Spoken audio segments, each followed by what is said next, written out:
Hi everybody, I'm excited to bring you this week's episode where I talk to Stefanie about her social media agency. Stefanie and I recently met at Podcast Movement 2017 out in Anaheim, California. And we recorded this late in the week. I think it was Thursday, late afternoon. And we were fried by then since we had spent, 3 or 4 days wall-to-wall networking and talking to people and sitting in sessions. And we were a little giddy, and so I'm wondering whether we talked a little bit too much about glitter, but you'll have to listen and let me know, so you'll hear all you ever wanted to know about when you wet yourself down and then cover yourself in glitter, how it's hard to get off in the shower and these kinds of things. So let me know what you think about that, but we had a lot of fun. In addition to that, we did talk about Stefanie's social media agency, and she dropped some serious knowledge in this episode, and she gave me this one Facebook hack that I'm actually going to try when I post this episode. So you'll see me post it twice, and there'll be a difference in the posting. And so listen to the episode, and you'll see what Stefanie's talking about. And also, at the end of the episode, Stefanie was gracious enough to invite everyone to go to her website and find the free gift that she has there, and you'll find out how to do that at the end of the episode. Again, thanks, Stefanie. We had a lot of fun, and now here's the episode. Welcome to Jim's Reinvention Revolution podcast, the show that explores reinvention in the digital age as it relates to career, creativity, and technology. Stay tuned for interviews with professionals, entrepreneurs, and creatives that have reimagined success and are making a pivot. If you'd like to listen to the entire back catalog, visit jimreinventionrevolution.com for instant access. And now, here's your host, Jim. Hi everybody, hey, this is Jim, and welcome to episode 9 of Jim's Reinvention Revolution podcast. And I'm here today with Stefanie Lahart, and we're in Anaheim, California at the Podcast Movement. So we're going to be talking about social media, podcast movement, and glitter, because she's been talking about how glitter, figures into her life. So Stefanie, welcome to the Revolution. Thank you so much, Jim. Well, thank you first of all, before we get started here, for agreeing to do this, because we just met a couple days here and we're out here in California. Well, you're out here locally, I guess, but I'm out here for the Podcast Movement 2017 and trying to figure out how to be a better podcaster and figure out how to better feature my guests that are on the show. And that's why when I started talking to you, I realized, this person's a very savvy social media person, and there's reasons why she came to the show, because you're not a podcaster, right? Correct. And also, you have a lot of fun, like running races with glitter on. Yes, so that is true. I thought I need to get to know this person a little bit more. But so tell me about this glitter race a little bit more first, and then we'll circle back a little bit. And your story is very interesting, how you came from the East Coast to the West Coast and such. So yeah, tell me about this glitter thing. You know what's so funny? You get so busy with just living your life that when somebody reflects it back to you, you're like, wow, you have an interesting life, or this is so cool about you. You're like, you're right. That is cool. Thanks a lot. I totally forgot that about myself, which brings us to glitter. So in full disclosure, Jim's been stalking me on Facebook. So he saw these pictures of me covered in glitter and in running gear. And that is because on my birthday, they had a glitter 5K run in Hollywood. And what it was actually for the LGBT Center of Los Angeles as a fundraiser and awareness campaign. Oh, okay. And what they did was it was a 5K, and you've seen like the color runs and things like that. I have. Yes. Okay. Yep. So it was based off that, but because it's for Hollywood, which of course Sparkle, and the LGBT Center, they wanted to do something special, so they turned it into a glitter run. So what they had set up was it was a 5K, which is only 3.5 miles. Yes. Only. Yes. 3.5. She's rubbing that in. 3.1 miles. She's rubbing that in because we were talking earlier about that she runs marathons, like for real, right? Like many. True. You've run many. I've run 20 marathons, but let's talk about, because I did not do those in glitter. So the glitter run. So what happens is they have 7 different color stations, and as you approach them, first they mist you down with water, and then next thing you know, they're throwing glitter on you. So by the end of the run, you're just entirely covered in glitter. And I did make it my goal that day. Okay, so I thought, wait a second. I thought that you put glitter on to go to the race. Oh my God, you're the worst stalker in the whole world. How does this work? They're throwing glitter on you as you're running? That's why it's the glitter run. Yes. Oh my God. Okay. So yeah, no, I didn't just like show up in glitter the entire race. Didn't you notice that the people next to me were all covered in glitter? Well, I thought that was your just magnetic personality that you would just be enthusiastic. No, that was and put the glitter on like as you go to the race, for the race, right? No, that was the race. They actually sprayed the glitter on you, and like I was saying, I was making it my goal though because some people are just like, oh, they get a little sprinkled on and they keep running. I wanted to make sure that my face and my arms and as much of my body was entirely encased in glitter. Yeah, I noticed that. So what I did was I made sure that when we got up to the misting stations with the water that I really stood there for a while to get fully wet. And then when I got to the glitter section, I stood there like a turkey baster and just rotated and made them keep spraying me around. So after this, go back and look at the pictures and notice my face is one big purple glitter mask because I was like, I just want to be covered in it all. And right. I was, and it was fantastic. So and you really immersed yourself in this glitter. Race. Okay. Yes. Okay. Very good. Well, it looks like you had a lot of fun, and it was really fun. I've run a few 5Ks myself, and I really should get back into it. So maybe that'll motivate me. Maybe the next time they will have a glitter run. See a color run. I don't know if I've seen a glitter run near us. I know we've seen color runs and all those things. I think this is the only glitter run I have ever heard of. Okay. It was really maybe fun. that's like the next thing. Yeah. I'll come across the country at some point. Or something. I will warn you though that so with the layers of glitter that I had and the sweat and the fact that I was covered for a couple of hours. When I got home, the showering experience was quite interesting because you would think you get in the shower and just turn on the water and just come rushing off you. Right. There was a bit of scrubbing going on there. Wow. Okay, this is like some insider information. Listen, if anybody who has used glitter or guys out there that have dated girls that like a lot of glitter in their makeup, that stuff, once it gets on you, it's very hard to get off. So there was a lot of scrubbing. And I will tell you this, I do like a very thorough showering and I get out and I look in the mirror and I still had like a streak of glitter down my back. And I'm like, this crap's never coming off. So I just gave up. Okay. And I'm sure that there's still glitter all over my bed in my apartment, but it was worth it. Well, it goes well with your shiny personality. Thank you. And that's probably what makes you so good at social media and engagement. And that was one of the things that, that's how I got drawn to you. I'm like, wow, this girl's got this magnetic part to her. And I've noticed, because I'm starting to meet more PR people and social media people, people that are in this marketing zone that, I haven't traditionally interacted with because I'm kind of coming from the engineering side and corporate side of the world, that you can kind of tell that they're in the right zone of their craft. They kind of know who they are. They're self-aware. So that's what I was getting from you. So we're going to talk about social media, but I want to know as we get into your story, because you have an interesting story of how you got into social media or how you got into technology first, because you didn't study technology like in school, or that wasn't your bit initially, right? No, I was a writer. I graduated with a degree in journalism. Yeah. So I was set for a life in writing. My favorite writer is Earnest Hemingway. Really? And I really looked at his life and we've had so many conversations and we didn't even get that part out. Definitely Earnest Hemingway, I was like, I want to be a writer and I don't know what that's going to look like.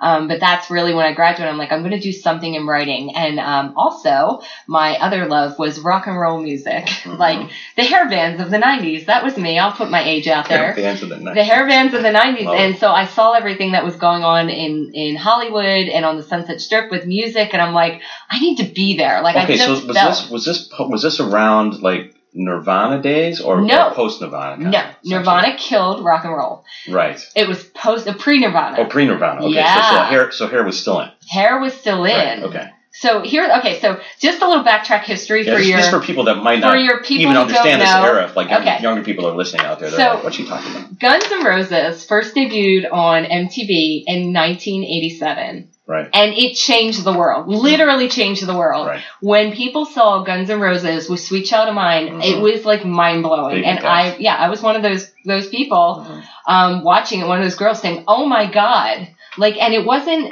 there was something about the music that just had this quality that any emotions you had inside, it helped to totally clarify and verbalize, the excitement of that age and the Right. future and everything. And for me, it was just like, it was literally like a lighthouse that just lit up. Like I Right. suddenly had such a clear view for my future. And I grew up in Philadelphia, okay? And it wasn't like suddenly I was like, I'm just going to what am I going to do with my life? And I swear to God, I saw Guns N' Roses and I'm like, I'm moving to LA. That's it. I'm moving to LA because I have to be out there. Wow, so that's interesting. My short I know you didn't tell me this part. Okay. My shortened version of the story is always when people are like, why'd you move to LA? And I'm like, Axel Rose. And they're like, are you serious? And I'm like, yes, actually. And it wasn't a matter of like... this is because you got into Guns N' Roses at this point, you're like, that's what I'm going to do. Is this how this happened where you and Axel Rose drove across the country? Well, okay, so... Is that how that happened? Okay, well... How did you get to know Axel Rose? That's crazy. No. Is that what you told me that, though, right? But the Axel... do you remember who Axel Rose is in the story? Okay, there's an actual I know who Axel Rose. Rose. He's the singer. Yeah, I know that, but that's not the Axel Rose that I drove with. Oh, you're such a... You know what? You're a horrible stalker, and you're a horrible listener, Jim.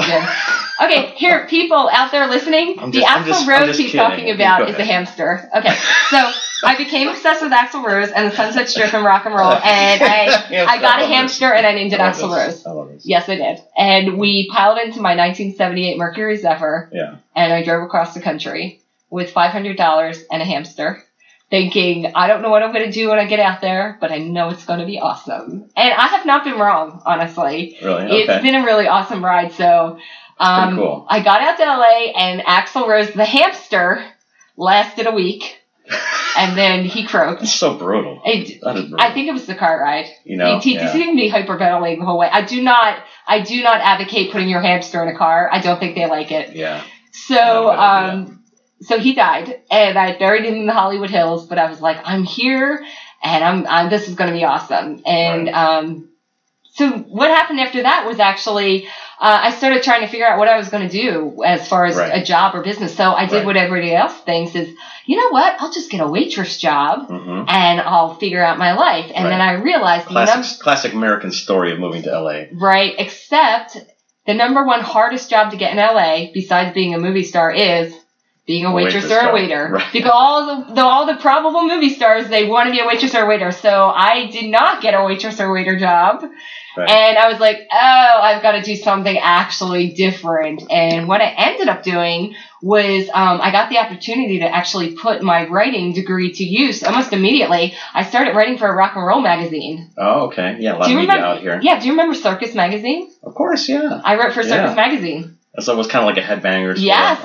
I was their West Coast correspondent. So I got to interview, within a year of moving out here, I got to interview all of those bands that I've been watching on MTV. Wow. Yeah. That must have been mind-blowing. It was totally mind-blowing. And I also got to interview bands like Deep Purple. Right. I got to interview them at the Hyatt Hotel on Sunset, which if anybody is a Led Zeppelin fan and you've read the biographies, then you know it as the Riot House.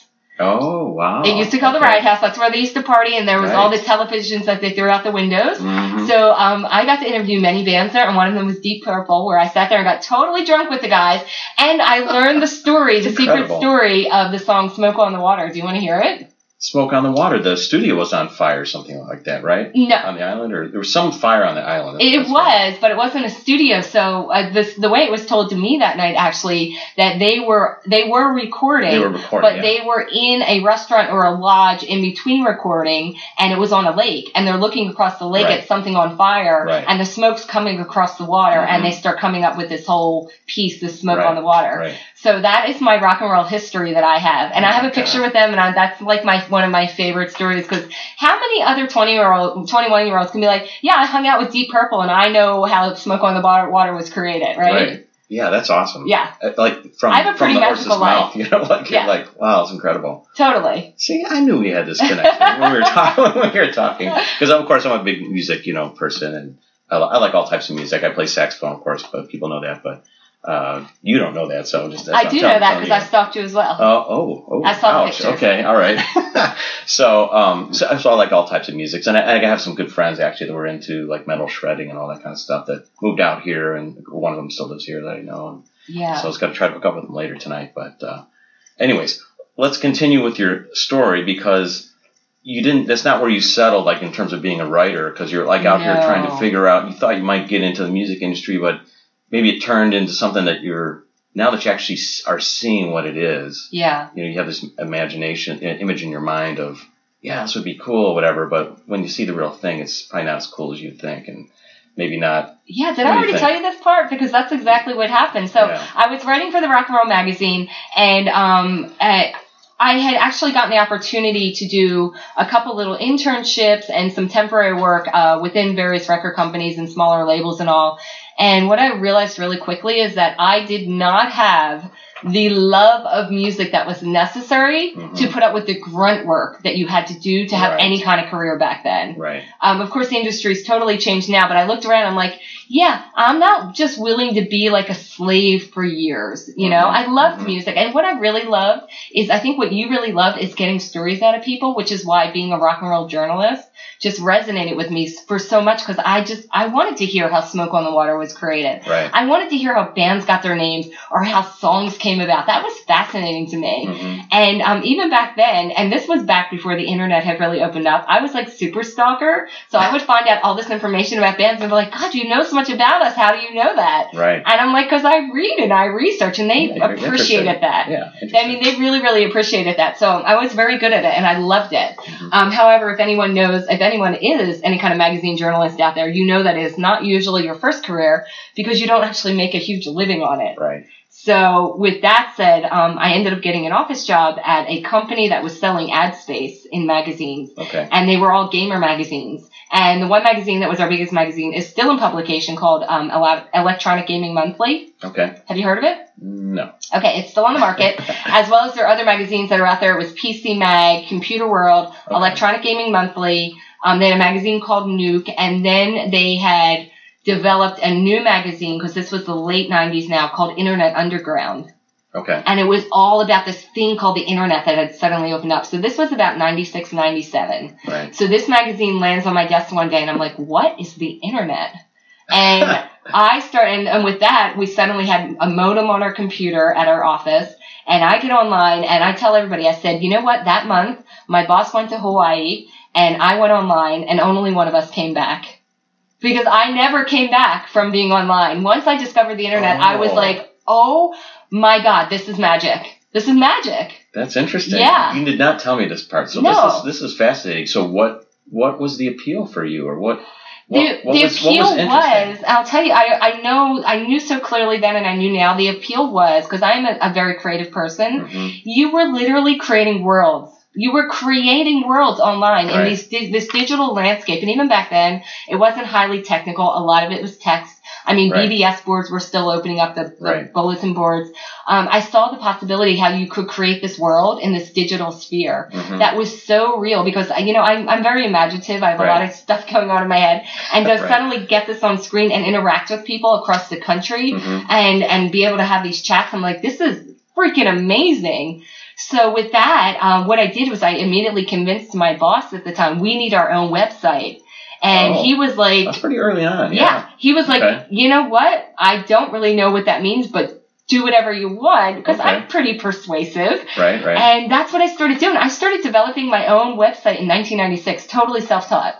Wow, really? Yes. That's pretty early. It was really early. I mean, looking back on it now, for sure. Yeah, and that was the time when you had to go out and buy a book on HTML, and just sit there and figure it out. So I just sat there and figured it out, and I built our first website for my company. And with that, within 2 years, I had actually left that company and went to one of the internet startups that had started, and I became a full-time web designer.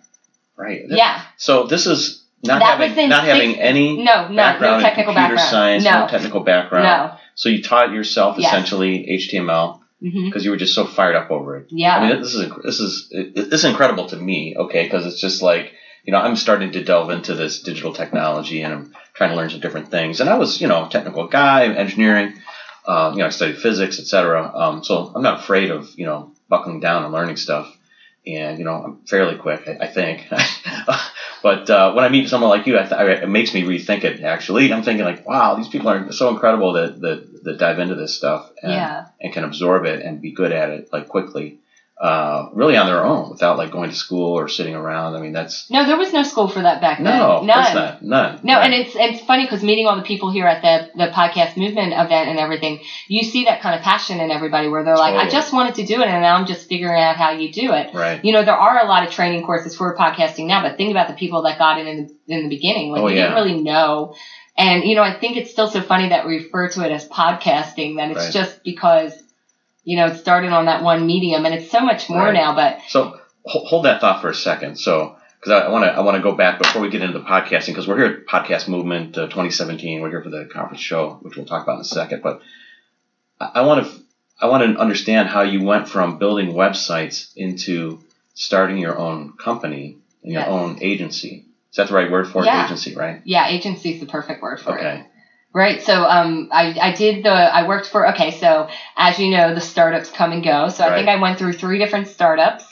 And then I had a job very briefly designing some corporate websites, which also ended up with them dissolving our department overnight. One night they're like, we're just going to outsource this somewhere. Yeah. So just kind the of ups and downs of the industry. It just happens. Overnight it was suddenly like I became freelance, non-consensually freelance. Right. But I thought to myself, you know what? I've made enough connections, and being in Los Angeles with all these different creative types, I'm like, I'm just going to go out there and I'm going to be a web designer. And, looking back on it, I see, I'm not going to pat myself on the back, but I look back and say, you know, that was pretty awesome how I did that, because there were so many people that I worked with who, you know, went back into some other kind of like, let's just say office cubicle job that I met up with years later. And they're like, wait, how were you able to do it how did you make a business out of it? Right. And, it's funny, like I never second guessed myself. I just said, well, I'll just find people to work, you know, that I could provide this service for. And it just worked. This is an interesting point here. Did you have any larger thought about, I'm creating a business and I have this vision of building something or anything? I didn't approach it as building a business. I approached it as I need to pay my bills. Right. The business thing came way later. When I actually realized it was a business. So I think this is an interesting point to bring out a little bit here, because I think tons of people go through this and they question themselves whether they can do something or not. Sometimes it doesn't sound like you really question yourself. You're like, you were just sort of focused on the day to day, like, well, I still need to bring in money and I know I can offer this service, but you know, you just didn't have any larger thing. But when you are able to start making these transactions, I think it gives you this other confidence, right? And this other thing like, oh, maybe this is for real. Maybe I could do this, you know? Right. And that just keeps you flying, you know, kind of along this other track. Yeah. You know, whether you're forced into it or whether you're dreaming about getting into it, you know. I was totally non-consensually forced into working for myself. Right. And even after that, I will say I went for several job interviews, and I'm not even ashamed to say it. I got turned down by Disney 7 times. Oh, wow. 7 times I went in for various web producer positions, and I got turned down every time. And finally, I'm like, clearly, I am now unhireable. So I really better make this a business, because nobody's going to hire me except for me. So at that point, honestly, I hired myself. Awesome. I'm like, this is now my job. Right. And I find it funny I'm telling you this story because we are right next to Disneyland. That's right. Disney refused to hire me. I see it out the window right now. Yeah, they refused to hire me, and I want to thank them for that, because I couldn't imagine doing anything else. And I look at people all the time that have traditional jobs or they have to go someplace, and I love it that my job every day, I create. You know, I create my own worlds, and that's what I loved about the internet, and that's what I love about now. So for many years, many years, that was my main gig, was I designed websites, and I went out and got my own clients and just, you know, hustled back and forth and trying to figure out different, you know, people I could serve and how that would look. And I mean, honestly, I didn't go in with it was a business plan or a strategy, but I'm very lucky in that I always seem to be in the right place at the right time, and I get a lot of referrals. Right. So, and I think like what you had said earlier about like, you know, I was just kind of drawn to you, and, you know, you're very outgoing, and that really served me, because even though I didn't sit there and think about, I need a client, it's like I'm very social and I'm outgoing. So I would just be out talking to people and naturally be like, you should talk to so-and-so, much like down in podcast, you know, event today.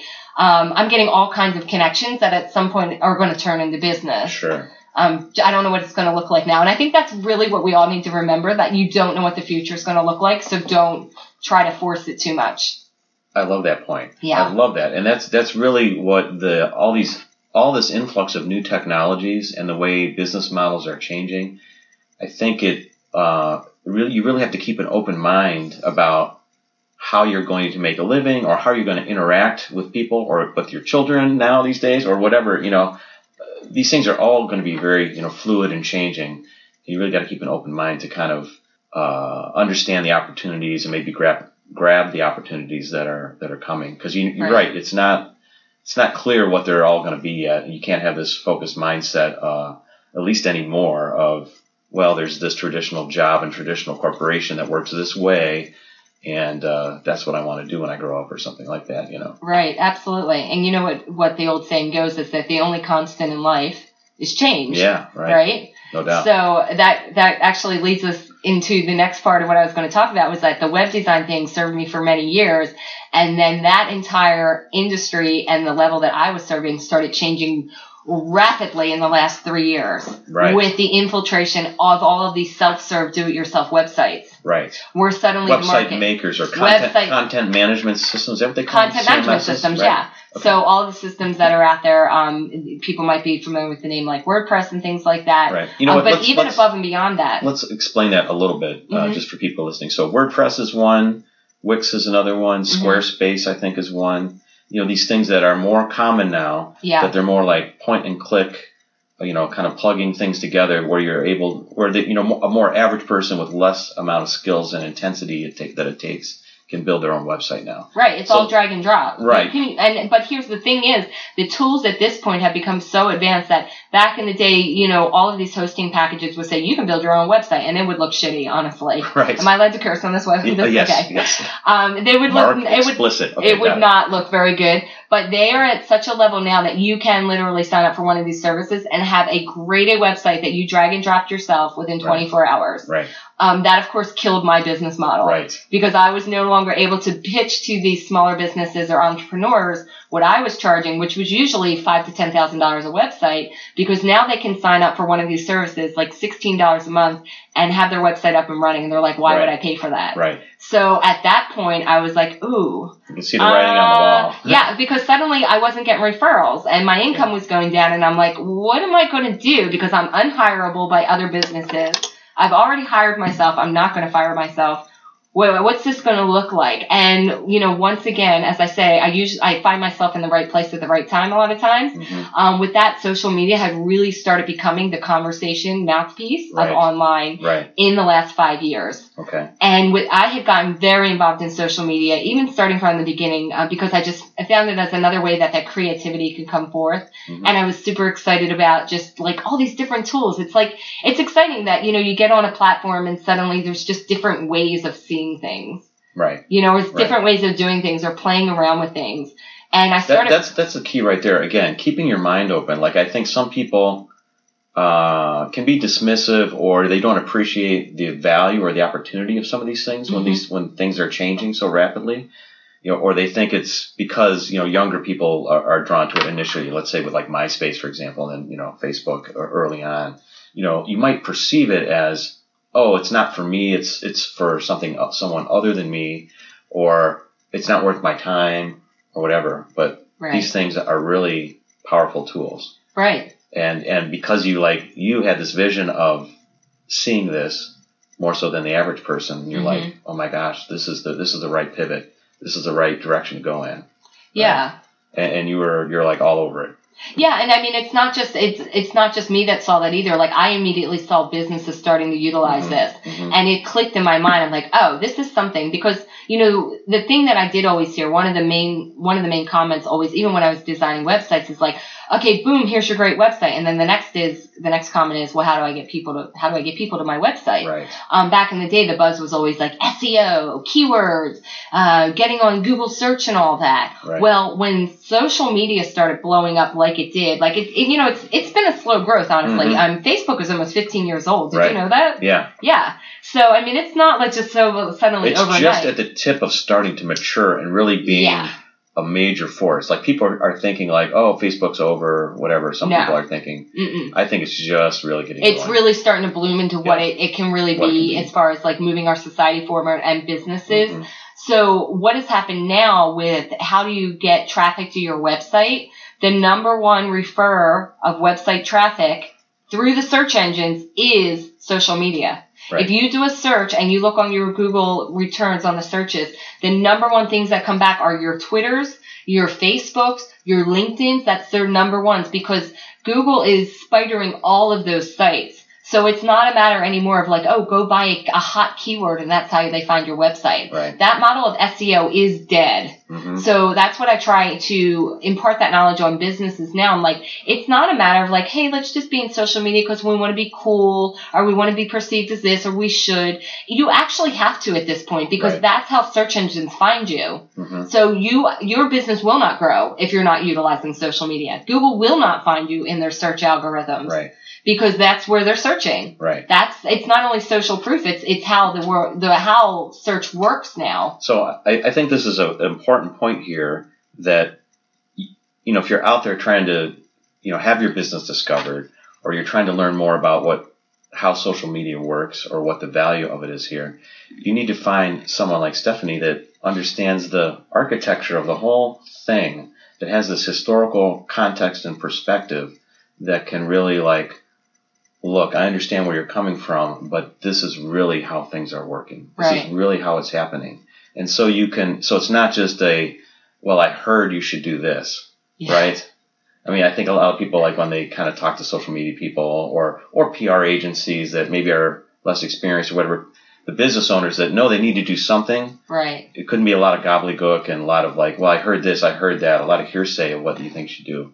But right. you know, because you have this historical perspective. Exactly. That's a beautiful word right. to use for it too, the architecture of it and the history of it. I do frequently, one of the first things that will be said to me in a new business kind of conversation is, you know I need to focus on my SEO. And then I will usually reply to, what do you think SEO is? Right. You know, because most people still have it in their minds, well, I know I have to buy keywords or I need to do this or that to my website. And then I get to educate them a little on what that SEO actually means. Because it is search engine optimization, but it is not the way you think it is or the way it used to be, the history of it. Right. And very different, and like you said. Right. So and constantly changing. Constantly changing. The social media tools and their own internal algorithms are changing every single month.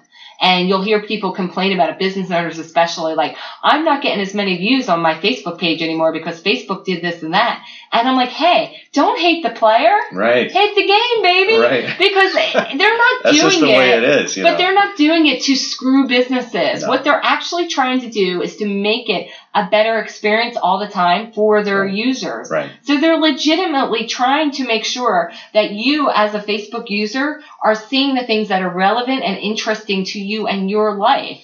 You know, so what you have to do as a business owner is understand the changes that happen in those tools and then understand how to utilize them for your business.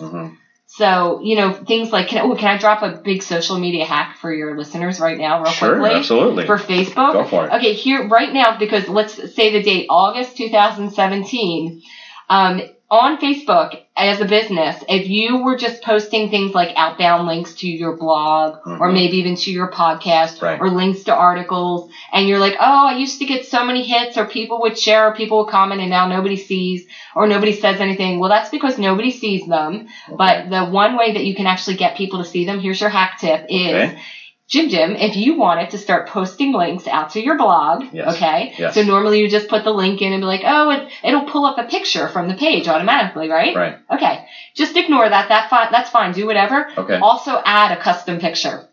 A custom picture. Yeah, a custom picture to the post. It doesn't really even matter what it is. I see. It could be a picture of Disneyland because you were here at the podcast convention. Right. Facebook will show your post to hundreds more people because you have added a visual element to it. Oh, I see. The link is a text link, and it's linking them off Facebook, which Facebook doesn't like. If you add a graphical element like a picture or, my God, a video, right. suddenly you will see that your post, which normally will only get 12 views, has 400 views. Would you do me a favor and promise me Okay, cool. Make a promise to me because you're going to test this later. Yes. You're going to do 2 of the same exact posts. You're going to take a link from one of your shows, okay? Post that just as a link. Okay. And just the text just says go read. So a link from my website. You're going to go on your Facebook business page because you have one, right? I do. Okay. I do. And you're just going to say, Thank goodness.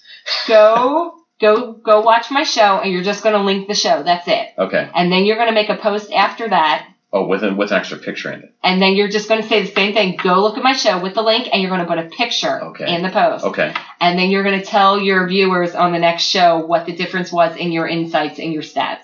Oh. Okay. That would be interesting. Yeah. Okay, I think I'll do that. Okay. So if you haven't figured out by now. And then they're going to call you and say, she's magic. Could you please have her back on? Right.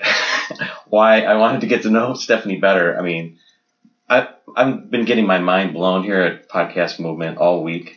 Okay, and you're like continuing to blow it up like right in front of my face here. It's incredible. Yes, this is the stuff I need to learn. I got to figure it out. I have to try some of these things for myself, and you have to be part practitioner. And that's one of the reasons why I came here was, yes, I want to grow the podcast, grow the audience for the podcast, but I feel like I have a duty to the people that I have on the show that I'm trying to shine a light on them and turn obviously the people that are listening to the show onto the new technologies, onto how to think about business and how to maybe, reinvent yourself in a different way if you think you need to, and maybe just appreciate all the new technologies that are happening. So I need to do that. I feel like I have a responsibility to do it, so I'm glad I came. I'm pretty overwhelmed right now. But just even using yourself as an example, because you have reinvented. I loved when I met you and you told me the name of your podcast. I was just like, yeah, that's absolutely it. The Reinvention Revolution, because frequently we do get trapped in our feelings of comfort, like that level of comfort where we just do the same thing every day. And sometimes it is by force where our life changes, and you have to adapt to that change. So for like me, when I got laid off from that job and I was like, well, I'll just go get another job, and I didn't seem to be able to be hired by anyone. I had to reinvent what I thought my job was. Right. And then when that seemed to be going well and then suddenly was, I once again had to say, okay, I need to pivot again and see what else I'm going to do that's still within the genre of what I like to do, what makes me happy, what I'm good at. And I think that's a really important lesson. And I think that's something, like I said, the name of your podcast just attracted me, because we always have to reinvent ourselves. You've done it in your own career several times. Yeah, I have. And that's a good point. So even if you're in the corporate world, like it's completely different now. Like having like a social media understanding and savviness, or like a personal brand savviness. Like it used to be, well, that's only for small business owners. They need to think about that. But even in the larger corporate world where everybody has email, everybody wants a picture on your email profile. So like all the employees get to know each other more quickly, or you can see who's in a meeting, or everybody's going to webinars or using WebEx, and where all these things are connected, where it almost looks like, even within the corporate environment, looks like Facebook. Right. Okay, it can look like Facebook if you're doing conference calls around the world, etc. And it's just the more you understand and know about how to present yourself and how to take advantage of these technologies, it's just it can really benefit you rather than feeling overwhelmed and, man, I'm just gonna crawl up into my bed tonight and cry myself to sleep because I can't deal with it, which is often the case for me. But it's just the way it goes. But I'm reinventing myself. I'm trying to share that with everybody and help everybody else along the same path. So, anyways, I know we got a few minutes. I know you said you had to go soon, so I do, you can but stick around like a few minutes, because I want to before you get out of here, you should tell people about what's your business name? Like, what's your actual firm? And, you need to get this out there so people can find you if they want to find you. Oh, my name is awesome. It's Boomtown Marketing. Boomtown Marketing. I bring the boom to businesses. Hello. Oh, it's the boom, I should say. The bam boom. Because, what I realized early on is that conversations create customers. And that's what social media is about. But these are like genius little phrases like that you just say. Say that again. That conversations create customers. So true. But it really, for me, it was just such a, I didn't sit there and gold think. Right there. I didn't sit there, though, and think about, like, I need, like, a clever tag, or let me think of, like, something, like, it just came so naturally just because of the interaction of what I see people doing. I study people, okay? I'll just admit it. I mean, I was a stalker before online stalking was even possible. And not, like, in a way, on a harmful way, but I'm so interested in people and why they do things that they do. Right. That when social media opened up, I was fascinated with who people were, how they live their life. Where did you come from? What's your story? Right. I fully admit it. I'm the girl that walks down the street and looks in people's windows because everybody has such a different story. And sometimes it's horrible, and sometimes it's interesting, and sometimes it's cool, and sometimes it's sad, and sometimes it's happy. But we all have these different various experiences, right? Totally. And it's all a shared experience. So for businesses have to remember that too, that it's truly the conversations that create customers, no matter the size of your business. And, you know, it's like, I like to say that, what is the other thing I said? I can't find my business card. Conversations, great customers, and, oh, I know what it is. I turn online conversations into real world customers. There you go. Yes. All right. I did actually think of that one for branding. Okay. But that's what social media allows you to do as a business. Right. That if you can start talking to people, and I'm not saying start posting things like this is what I had for breakfast. That's not a conversation. Right. But if you can more fully talk to people about what it is what your service can bring to them, how it can address a problem that they're having, why you thought of this, what it was in your life that made you even come up with this concept. Mm-hmm. Like for me, you know, I started doing online marketing because I saw all these people that had websites and didn't know how to get people to them. Right. And so it was a progression for me of, okay, you know what, I think I could help them do that. Mm-hmm. You know, and that conversation is interesting to people because they're like, yeah, you're right. How did that come about? It's like, oh, well, you know what? I was on social media and this and that. And, you know, something that even we've talked a lot about. And you have to really look at that. It's the conversations is how you start building the customer base. Right. And it's for all businesses. Oh, yeah, absolutely. And social media allows you to do that on a much larger scale. So, yeah, you might be a local business, but you have the potential to reach way outside of your local market through the use of social media and online marketing and things like that. Right. For people that really, really do need your service and you could bring, you know, a benefit to their life.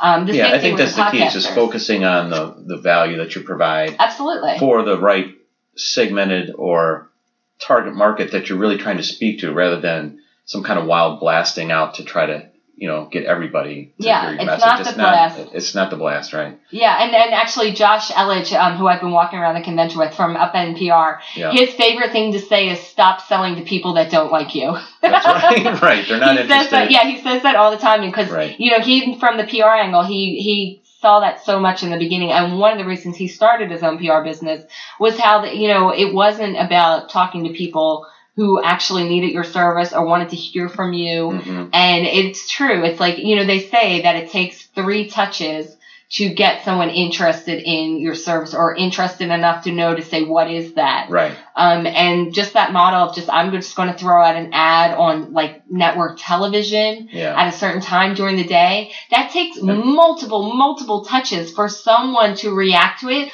for it to even to engage in your mind, to recognize in your mind. Right. And you can do that a lot more clearly with something like social, and specifically because of faces. Right. Because when you see somebody's face and you can make that face-to-face connection, you're much more likely to want to engage with them in a conversation, which is why businesses are like, everybody should have a profile picture. You know? Exactly. You know, babies, by the time that they are 3 months old, can recognize the differentiation in not every human face and every single human face they see, but also every single, like, what do you call it? I can't think of the name. What's a chimpanzee? What is it? What's a chimpanzee? No, what is that? I'm not sure what you're thinking about. Like chimpanzees and apes and everything. Yeah. What's that?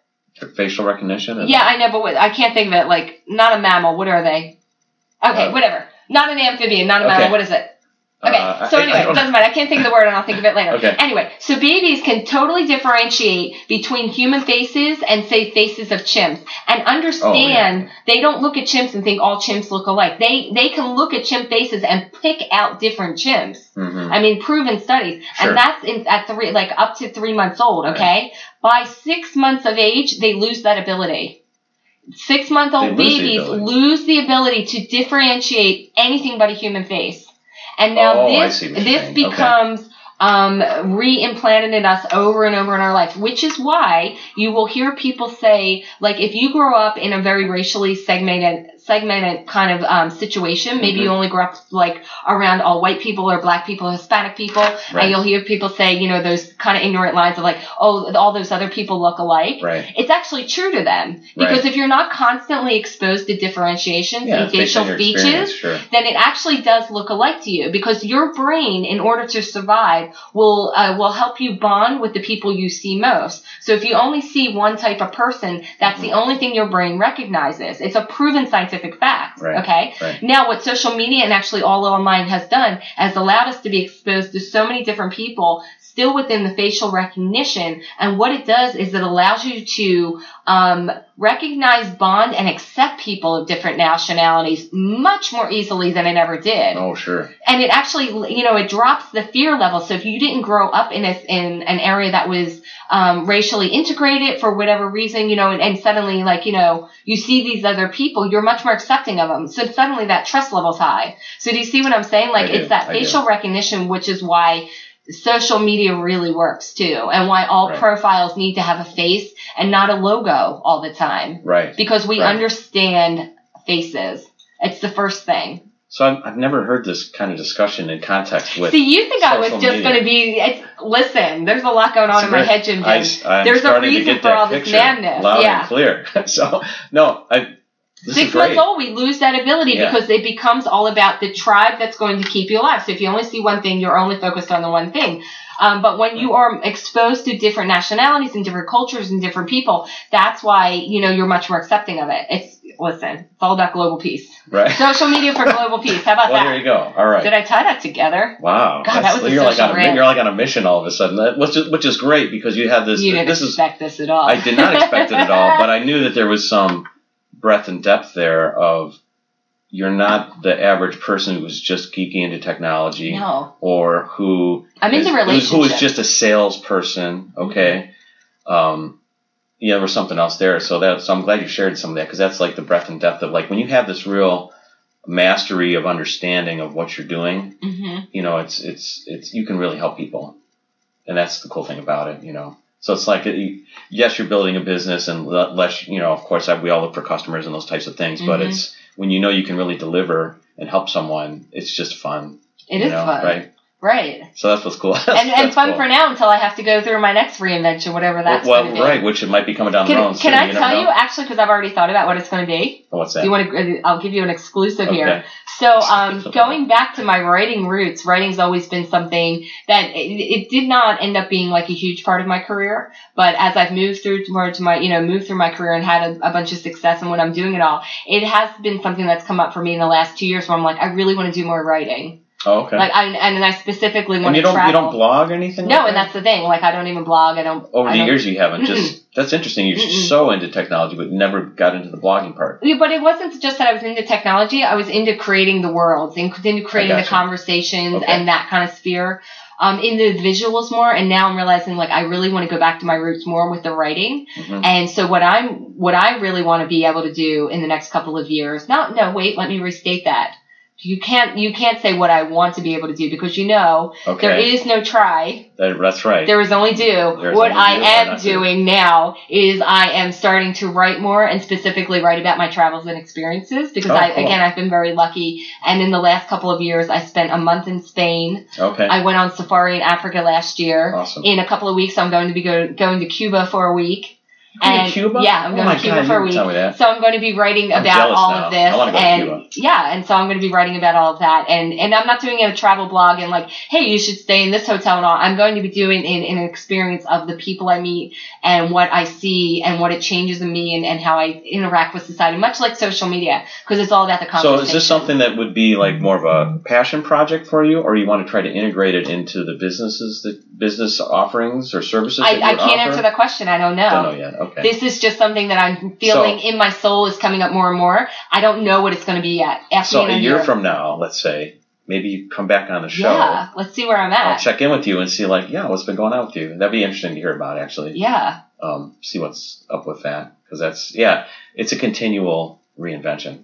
It just feels like it these days. You know what I mean? Right. We just continually need to do this. It's refreshing, for someone who's just obviously, if you're, been doing the same job, but sometimes you're just forced into it. And the more we get used to reinventing more often, it's less, you're less afraid of what you need to do. That's it's more absolutely comfortable. true. It's more comfortable to get out of your comfort zone. I mean, this was getting out of my comfort zone coming to this show here. Right. Meeting all different types of people that I've never really met before. So it's been good for me. It's been a little overwhelming, but it's been good, Right. So what was the driving force for you, just before we get out of here, for you coming to this show? Because you weren't in touch with a lot of podcasters previously, right? Right. But you thought, hey, this would be maybe a good idea. or your buddy Josh kind of turned you on to it, or what happened?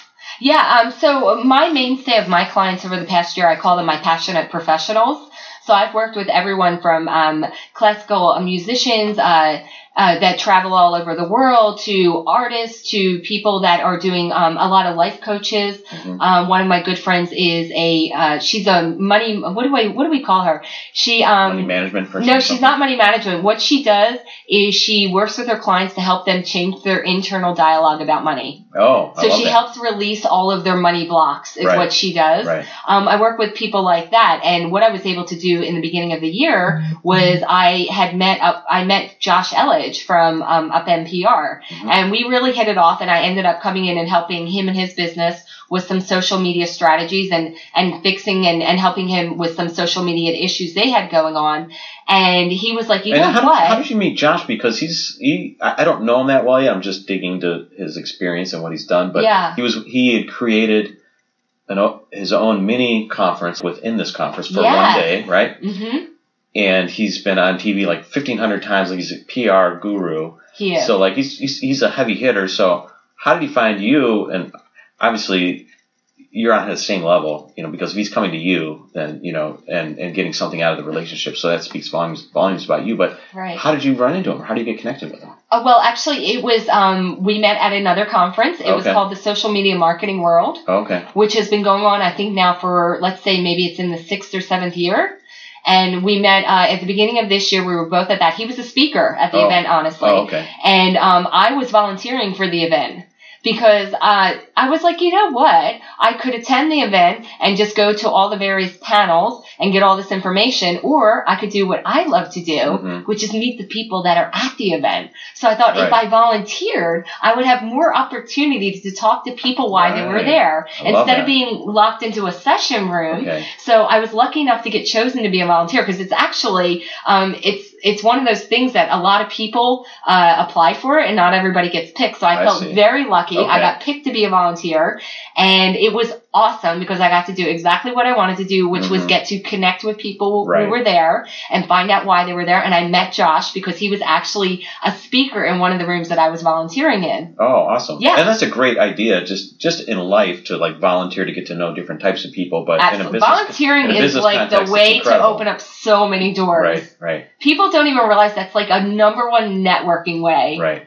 Great. So if you ever want to go to a conference and you might be thinking like, I don't really know if I want to, or maybe I don't have the money to, if you can get into a volunteer situation, you can take advantage of all of that with the conference and still, have the benefit without feeling. And also, it gives you such a natural way to talk to people, because you know how it is. You walk into a conference and you may be feeling a little awkward or a little socially like, I don't want to just go up to talk to somebody. If you're walking around with a volunteer shirt, you don't have to walk up to anybody. People are coming to you all the time. Suddenly, you're like the VIP hostess at the VIP room. Everybody wants to know you. And that's a good thing to be. It really is. So it really opens up those doors. So I met Josh, and he was like, I think you should come to the podcast movement, because I think you would really hit it off with these people, and I think they could really, really use your service. I think they would get a lot of benefit out of what you're doing, because he's been in the podcast arena for years, an incredibly successful podcast. He has a PR business.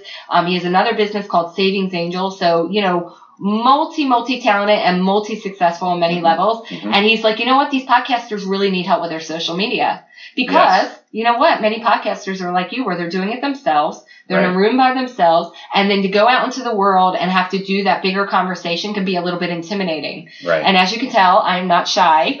And sometimes it's very helpful to have someone like me to be like, okay, you know what? You seem to work really well with this. If we do X, Y, and Z on your social media, you're going to get people interested in your podcast. They're going to subscribe, and you're going to build your entire audience base, and you're not going to feel like you're going to have to do something that you're uncomfortable with. Because if you're not comfortable using a tool, then I tell them, don't do it. Like, I talked to a guy last night. He's like, I hate Twitter. I said, then don't use Twitter. Like, if you hate it, don't use it. But there's going to be something else that you like.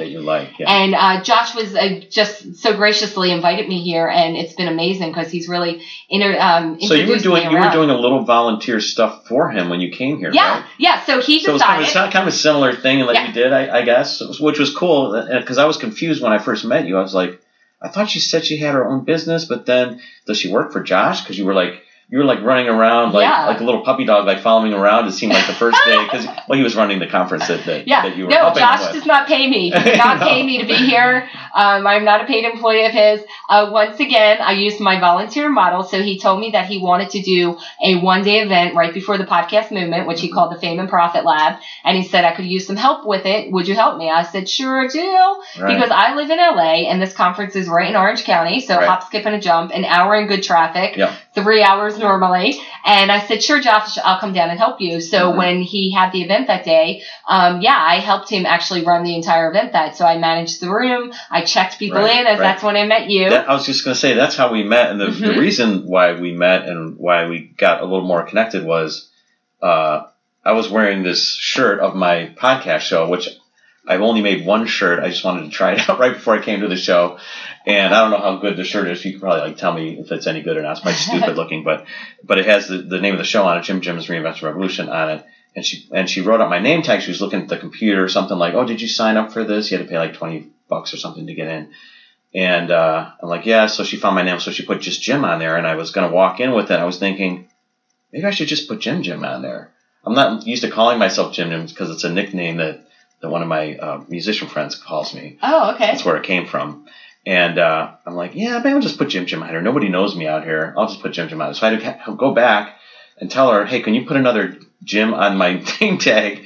And you were confused because she's like, I started writing out another name tag that just said Jim. I'm like, because I'm thinking, you're just going to put two name tags next to you that say Jim and Jim. And I'm like, I'm not questioning it because I was busy. And I'm like, whatever this guy wants, he can have. And he goes, no, I need Jim on one name tag. Right. I said, oh, I'm like, gotcha. Oh, okay. So anyways, that got us talking a little bit more. It was just fun. And it made perfect sense because like, oh, I get it. It's part of your brand. Okay, got it. So, but yeah, so I volunteered for Josh that day just to help him with his event.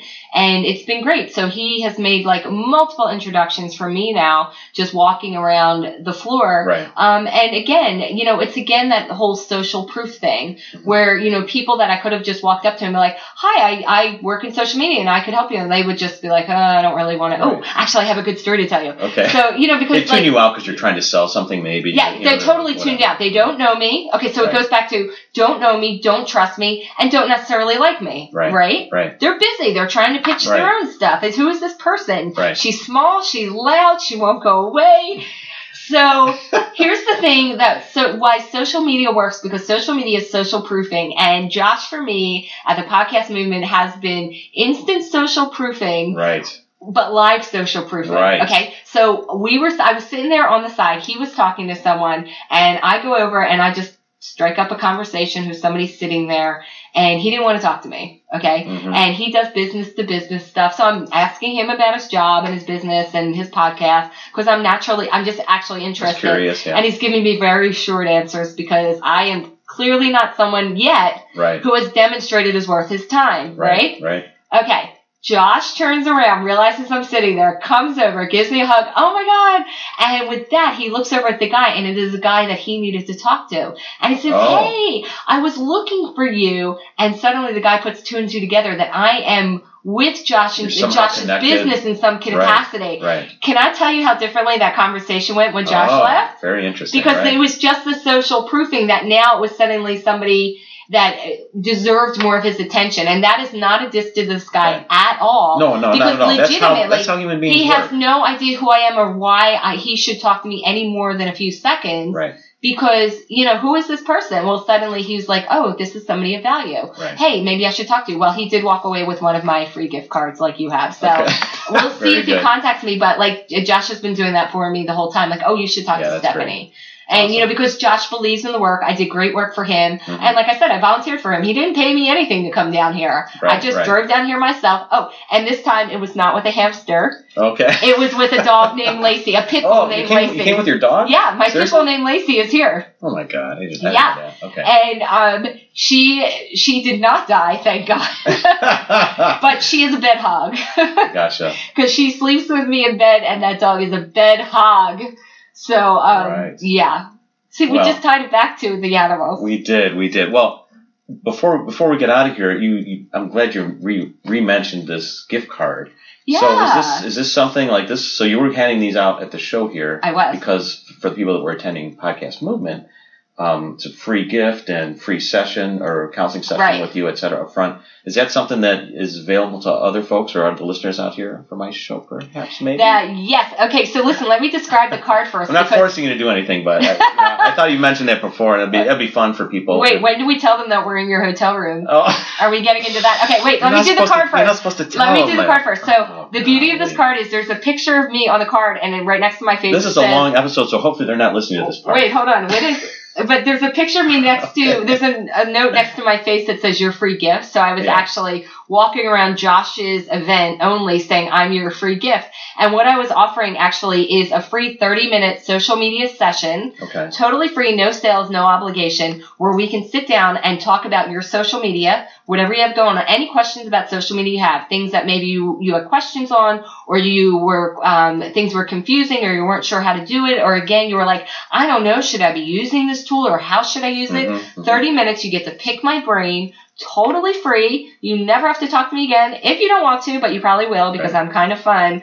And I would like to offer that to your listeners. Oh, that's awesome. And you're going to put the link right in the podcast. I have show notes that I take and I put down. I'll put your website link in there. And perfect. If this is a special link, we'll put that one in there too. Yeah, so it's a special link. And should I say it on here or do you just want to put if you want to, Okay, so it's Boomtown Marketing, and boom as in B as in boy, boomtownmarketing.com/free gift.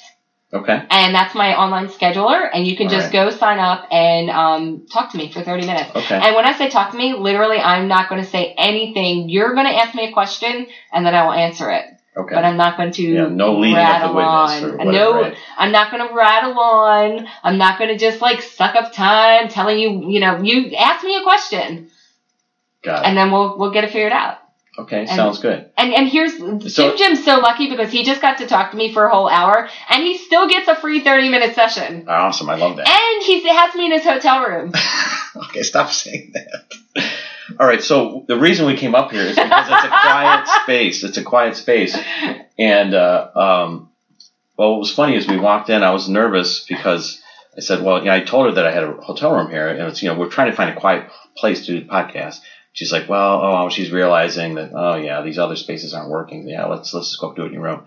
So I'm a little bit nervous. I'm like, she's, beautiful, young woman here. I'm like, I gotta, whatever, keep myself together. What's the first thing that she does when she walks in? Jump on the bed. Jumped on the bed. takes her shoes off and jumps on the bed. And then I begged him to please let me do the interview from the bed because it's so comfortable. And I've been walking around for 3 days and my feet hurt. And then he said, no, I think you should sit up so you had more energy. So I hope I gave you the level of energy you were looking for. You know what I was thinking? I was rethinking that as you were talking. I'm thinking man, it's a lot of energy here. Maybe we should have done it from the bed. No, I'm just kidding. I'm going to jump on the bed before I leave. Listen, because hotel beds are the best thing ever. They're so comfortable. Right. No, thank you for bringing all your energy. And thank you for doing the show. This has been great. And I actually really did learn a lot, which I knew you were, a pretty substantial person, but I've just learned a lot more than I thought I ever would, actually, just in this conversation. So I will follow up with you and give you a call later. I want everyone out there to just, accept the fact that we're in those days of total fear and total suck and thinking, oh my God, it's all collapsing down around me. I don't know what to do next. And you just have one job every single day. That's just to show up. Just get up and show up, and things will come to you, and opportunities will come to you. But if you don't show up, if you don't go to conventions and you don't try, then you are going to be stuck in that place. But you don't always get the chance to be stuck. Sometimes life is just going to say, hey, guess what? You don't have a job anymore. Or, hey, guess what? You have to do this. And start and just do it. Just go with it because you don't know what your life's going to be like. So, and what did they say in the military? That's exactly what I'm doing with the podcast. And with the podcast. I love it. Reinvent yourself and just understand that you're going to be in the fear, and everybody else is too. But don't worry about it because there's going to be a time where it's suddenly going to work out. So take that for whatever it's worth. Okay. Well, I think it's a perfect note to end on. So, again, you can go to boomtownmarketing.com. Is that the right? Boomtownmarketing.com is my website to get your free gift /free gift. And Jim will have it in the notes. Okay. And I look forward to hearing from you all. Sounds good. All right. We'll see you next time, everybody. Bye. Bye. Thank you for listening to Jim's Reinvention Revolution podcast. If you want to hear more, join our mailing list at jimreinventionrevolution.com. See you next time. And remember, The revolution has just begun, so dig in, embrace the process of reinvention, and start realizing the success you've always dreamed of.